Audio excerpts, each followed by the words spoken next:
क्योंकि it is about creating pressure to make sure blood reaches to every part of the body. If blood thickness is normal, our body, our heart will not need to create extra pressure. In some cases, if there is blockage somewhere in the artery, in that case also blood circulation become difficult, and then also heart need to create extra pressure to make sure blood penetrate that blockage and reach to every part of the body. It means primarily toxins in the blood or blockage in the artery are primary cause of high blood pressure. And toxin in the blood increases because of number of reasons. Major one is stress. Because when we are in stress, our basal metabolic function slows down and excretionary cleaning process gets slowed down, and the whole focus move to sensory system and action taking system. Because of that, the toxins of the wastage remain there in the blood, and that lead to increased blood thickness. And that thickness is a main cause of high blood pressure. And taking unhealthy diet, that include taking excessive salt, also is one of the major contributing factor, because salt contains sodium. Sodium has greater gravity, higher gravity. Because of that extra gravitation that is there in the salt or the sodium, detox process get disturbed. Body cannot detox or remove wastage from the blood easily if there is excessive salt content or sodium content in blood. So to prevent that, reduce the sodium level, or means salt intake, and relax your brain cells. To relax brain cells, you need to do many things. One of them is breathing exercise. Breathing exercise is one of the best things that will help you relax your brain, relax your whole system. And at the same time, in breathing exercise, there are detox breathing exercise which will help you detoxify. And do routine physical activities. That will actually increase the consumption. And when consumption increase, wastage of the blood get reduced. And when you are physically active, circulation will increase, and when circulation increase, detox become a little easier. And take a little more water, have enough sleep. When you have enough sleep, your body will get chance to remove wastage little more.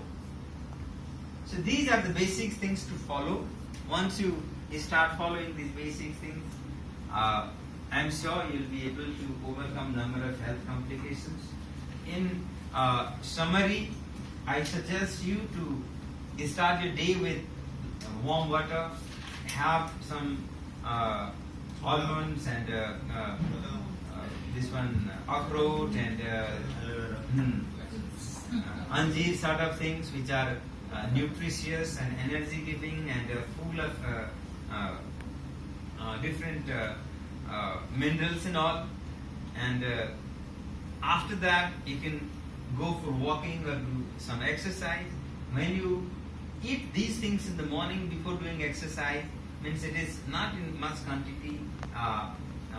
Little bit of these things will make sure you have enough energy to do physical activities like exercise and all, and that will help you improve circulations and improve detox process and all, and increase the resistance in the system. That will help you to support the regeneration process in your internal system, and making whole system active is always good to maintain overall fitness. And after that, have proper breakfast which contains all the nutrients. Avoid fried food, fried or processed oil, and avoid simple carbohydrate and include all the contents: protein, vitamins, minerals, and dietary fibers. And if you have tendency of acidity, make sure you do not mix two type of protein at one particular point of time, number one. And after eating food, take at least 1 spoon of सौंफ. सौंफ को English में क्या बोलते हैं? सौंफ, है ना? तो 1 चम्मच सौंफ खाना खाने के बाद जरूर लें. This would be a wonderful thing actually. This will help you control acidity, especially after full meal.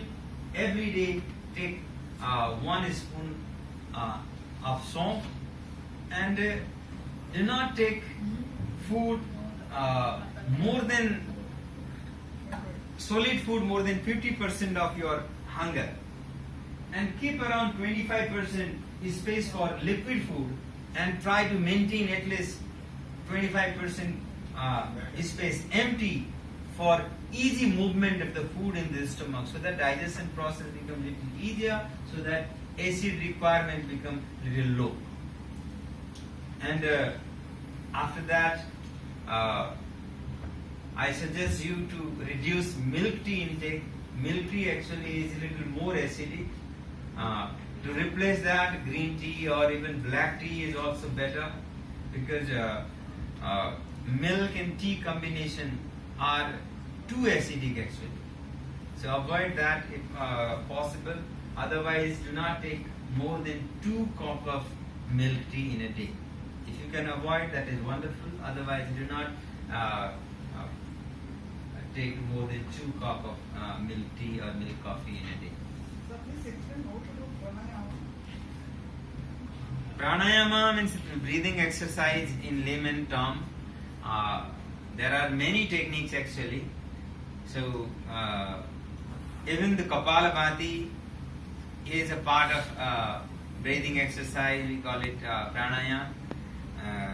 Anulom Vilom, as I mentioned before, especially for the people having sleep disorder or high blood pressure, it is very easy actually. You need to block your right nostril and breathe out from the left nostril, and breathe in from your left nostril, block it, and breathe out from your right nostril. And breathe in from your right nostril, block it, and breathe out from your left nostril. As you do this, witness the flow of breath going in, and try to feel the effect of your breath in the whole system, and block it and breathe out. And when you breathe out, feel the effect in the whole body. Breath is coming from the whole body to remove the wastage altogether. And again, very, very slowly breathe in. Breathe with feeling is actually pranayama. If you do it, it is only breathing exercise. But when you involve your awareness in the process, this actually will become pranayama. So, breathe with awareness is actually pranayama. There are different ways. Other one is simple deep inhalation and deep exhalation. This is also pranayama. Deeply inhale and hold your breath for some time and feel the effect, and very slowly witnessing the effect. Exhale your breath completely and try hold for a little longer time there, and again inhale slowly. This is another type of pranayama. With all the types, do good. Every pranayama is useful for everyone, but like Kapalabhati should not be practiced with too much intensity if a person is having heart-related problem or high blood pressure. Otherwise, every pranayama is useful for everyone, because after all it will increase oxygen intake, after all it will increase detox mechanism, support detox mechanism, and it will increase our awareness inside. So it is going to help everyone.